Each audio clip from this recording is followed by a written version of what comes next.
Ready. My number one lesson is be patient. I started my first company 13 years into my career, and I don't think I wasted the first 13 years of my career. I enjoyed them, and I was very happy about it. As I said, I didn't really want to start a business. It wasn't like I wanted to be an entrepreneur.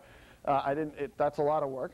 But there's a couple things, there's some really good reasons to be patient, and I'll just talk about them a little bit. First of all, it really helps to have some experience under your belt. What kind of experience ought you have? A couple things. One is you ought to have experience working for some good management teams. You ought to be exposed to people who know how to run businesses, and you ought to be exposed to them for more than just a few minutes. For a few years, perhaps, it would be a good idea, and to see how things are done and to learn from people, have some mentors and so on. It's going to be invaluable to you later. Another thing you want to do in experience, you want to experience good times and bad times. You want to live through both. I know people who like they were at Apple during the really heyday of Apple, and then they jump off and say, hey man, business is easy.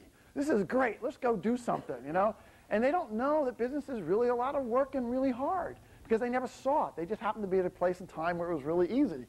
And so they just don't have that perspective to say, you know what? Business often is hard. It's cyclical. It goes up and down. You have to know how to deal with the bad times. You have to be able to anticipate them.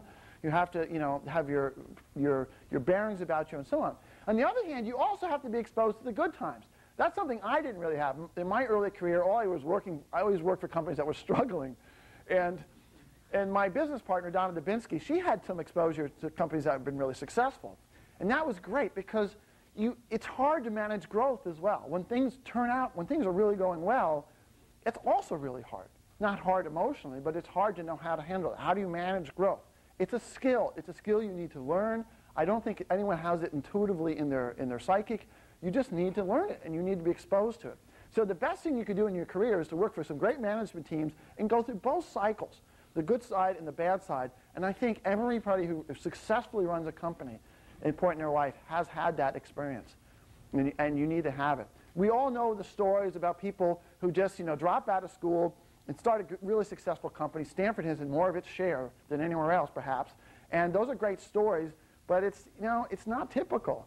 It just isn't typical. You can hope for that, but my experience is that the vast majority of people who start companies and do it successfully have had a lot more experience in their career before they go ahead and do that.